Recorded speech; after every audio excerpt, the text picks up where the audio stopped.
So, hello everyone, how are you all? I, Isha, welcome you all to Aplom classes. Hope so, you all will enjoy the video. This is going to be my first video, and our today's topic will be vowel sounds. No, I'm not talking about vowel letters, I'm saying vowel sounds. So, without wasting any time, we shall proceed further. So, before starting the topic, I shall discuss something with you. So, friends, I want to discuss that which medium you want my video should be English, Hindi, or Punjabi.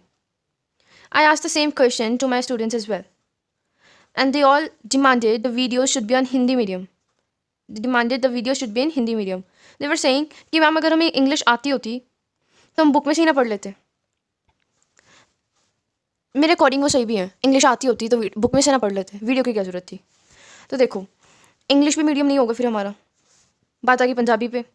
अब पंजाबी जो है वो कईयों को समझ नहीं आती है, कईयों को नहीं आती है पंजाबी, तो पंजाबी मीडियम भी नहीं होगा. तो मीडियम कौन सा होगा हमारा? हिंदी. अब हिंदी मीडियम होने का मतलब ये भी नहीं है कि मैं संस्कृत बोलने लग जाऊँगी. नहीं नहीं नहीं. तो बेसिकली किस लैंग्वेज में होगी हमारी वीडियोस, मतलब मिक्स सी लैंग्वेज होगी, इंग्लिश एंड हिंदी का मिक्सचर सा होगा. ठीक है, नॉर्मल सी लैंग्वेज होगी. तो चलो ठीक है, we should proceed further now.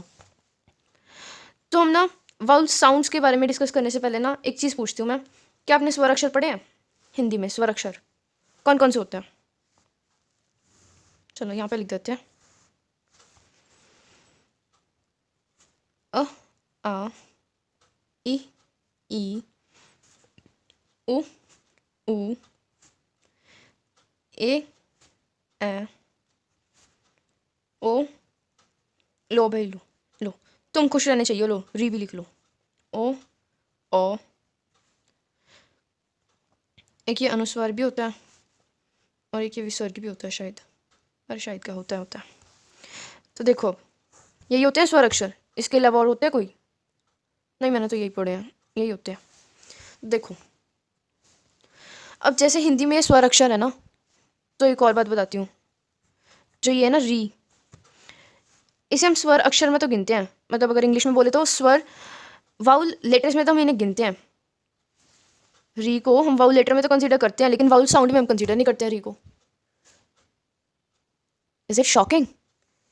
री को हम वाउल लेटर में तो कंसीडर करते हैं, बट वाउल साउंड में हम कंसीडर नहीं करते री को. तो ऐसे मैंने आपको ना टेस्ट में एक क्वेश्चन भी डाला था जिसमें पूछा था ए, ई, आई, ओ, यू, इनमें से कौन सा वाउल साउंड नहीं है. ये पूछा था मैंने कि ए, ई, आई, ओ, यू, इनमें से कौन सा वाउल साउंड नहीं है. और एक और ऑप्शन रखी थी मैंने, कौन सी? एम. तो मोस्ट ऑफ स्टूडेंट्स ने एम ऑप्शन को क्या किया था? टिक मार्क किया था कि मैम एम ऑप्शन जो है, एम लेटर जो है वो वाउल साउंड नहीं है. लेकिन ये सभी का हो गया था गलत. क्यों? क्योंकि इसका सही आंसर है यू. यू को हम वाउल साउंड कंसीडर नहीं करते हैं. यू वाउल साउंड नहीं है. क्यों? चलो, ये डाउट क्या हो जाएगा आपका, क्लियर हो जाएगा इस वीडियो में से. ये देखो, एक्चुअली आपने लोअर स्टैंडर्ड्स में भी पढ़ा होगा. जैसे चलो ठीक है, इसमें देखते हैं. फर्स्ट एग्जाम्पल हम लेते हैं ऑनेस्ट. तो गाइस, मैं ना आपको एक ट्रिक बताने जा रही हूँ. अगर आप उस ट्रिक को फॉलो करोगे ना तो 110% आपका ये क्वेश्चन सही होगा. तो देखो, इस ट्रिक के अकॉर्डिंगली क्या होगा कि जो भी आपका वर्ड दिया हुआ है ना, सपोज ये ऑनेस्ट वर्ड दिया हुआ है, ये बहुत बहुत कॉमन सी एग्जाम्पल लिया है मैंने, बहुत ईजी एग्जाम्पल है, बहुत कॉमन सी एग्जाम्पल है. तो क्या करो, इसको ना पहले हिंदी में लिखो. कैसे लिखोगे हिंदी में? ऑनेस्ट ऐसे ही लिखोगे. तो अब जब इसे हिंदी में लिखोगे ना, तो ये पीछे वाला छोड़ दो. पीछे वाला छोड़ दो, सिर्फ फर्स्ट लेटर देखो. फर्स्ट लेटर, क्या ये फर्स्ट लेटर जो है वो इनमें से किसी में आ रहा है? इसे नहीं देखना. इनमें से किसी में आ रहा है? इसके अलावा आ रहा है? कहाँ आ रहा है? ये रहा. तो बस एक अब ना ये ट्रिक लगा लो कि इन स्वर में से री को छोड़ दो. री के अलावा इनमें से अगर कोई भी लेटर आ गया फर्स्ट पे, जैसे अभी ओ है, ओ यहाँ पे है, मतलब यहाँ पे क्या लग जाएगा? एन लग जाएगा. An honest. मतलब अगर जो ये मेरे कहने का मतलब है कि जो अगर फर्स्ट लेटर है, अगर वो वाउल साउंड हुई, देखो ये सारे क्या हैं? वाउल लेटर्स हैं. अगर हम री को हटा दें तो ये क्या बन जाएंगे? वाउल साउंड बन जाएंगे. तो अगर फर्स्ट लेटर वाउल साउंड में से है, वाउल लेटर नहीं, वाउल साउंड में से है, तो उसके सामने क्या लगा देंगे? हम एन लगा देंगे. चलो री की एग्जाम्पल लेते हैं. जैसे हम रिडल, रिडल को हम हिंदी में कैसे लिखेंगे? रिडल ऐसे लिखेंगे. या ऐसे लिखेंगे रिडल, ऐसे लिखेंगे, ऐसे ऐसे लिखते हैं। तो अगर हम इसका फर्स्ट देखें, स्वर देखें, अगर हम इसका, ये स्वर है ना, स्वर है, ये वाउल लेटर है, नो डाउट ये वाउल लेटर है, लेकिन ये वाउल साउंड नहीं है। वाउल लेटर है लेकिन ये वाउल साउंड नहीं है, इसके इसलिए इसके सामने क्या लगेगा, ओ लगेगा। अ रिडल, एन रिडल कुछ नहीं होता है, अ रिडल होता है। देखो बेशक ये क्या है, स्वर अक्षरों में से है, बेशक ये वाउल लेटर्स में से है, लेकिन फिर भी हम इसके सामने अ लगाएंगे, क्यों? क्योंकि वाउल साउंड में नहीं है। ठीक है, अब नेक्स्ट देखते हैं ये क्या होता है। ईव, ईव होता है, ईव। अगर ये ईव है, अगर ये ईव है, फिर तो ये ई आ गया, ई यहाँ पे ये रहा, फिर तो इसके हाथ में एन लगना चाहिए, है ना, लेकिन एन तो इसके हाथ लगता नहीं है, इसके हाथ क्या लगता है, अ लगता है। अब इसके हाथ अ लगता है, तो मोस्ट प्रोबेबली क्या रीज़न हो सकता है इसका?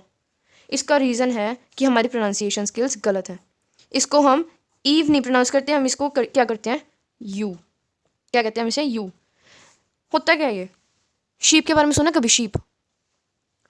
उसके जेंडर अगर हम देखें, उसके जेंडर में जो मेल होता है, मेल, मेल को हम कहते हैं रैम, एंड फीमेल को या फेमिनिन को हम कहते हैं यू। क्या कहते हैं हम, यू। तो वैसे ही ये वही वाला है, ये वही शीप का फेमिनिन है, ये क्या, यू, तो क्या हो गया, अ यू। अब नेक्स्ट क्या आ गया, S D O. S D O को अगर हम हिंदी में लिखें तो कैसे लिखेंगे, एस डी ओ, ऐसे लिखेंगे ना। तो अब एस डी ओ का फर्स्ट लेटर अगर हम देखें, तो एस डी ओ का फर्स्ट लेटर जो है वो इनमें से कहीं दिख रहा है आपको, इनमें से किसी में दिख रहा है? जी हाँ दिख रहा है, कहाँ दिख रहा है, ये रहा। तो अब इसलिए इसके साथ क्या लग गया, एन लग गया।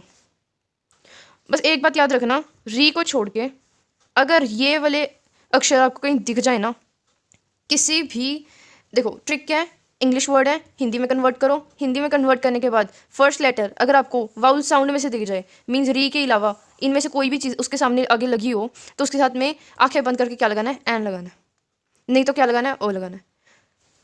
क्लियर? अब जैसे एस डी ओ है, अब एस डी ओ में क्या आ गया, ए कहाँ है, ये रहा, इसलिए क्या लग गया, एन लग गया। अब ये भी नहीं है कि ए और एन पे जोर दे के रखो, द भी होता है आर्टिकल में, द का एक डेफिनेट आर्टिकल है, इसके बारे में हम कभी और बात करेंगे, ठीक है। नेक्स्ट वर्ड आ गया एक्सरे। एक्सरे को अगर हम हिंदी में लिखे तो कैसे लिखेंगे, एक्सरे, ऐसे ही लिखेंगे। अब इसका फर्स्ट लेटर क्या है, इसका फर्स्ट लेटर भी आ गया ए। अब ए आपको इसमें कहीं दिख रहा है, दिख रहा है, ये रहा, इसके साथ में भी क्या लग जाएगा, फिर एन लग जाएगा।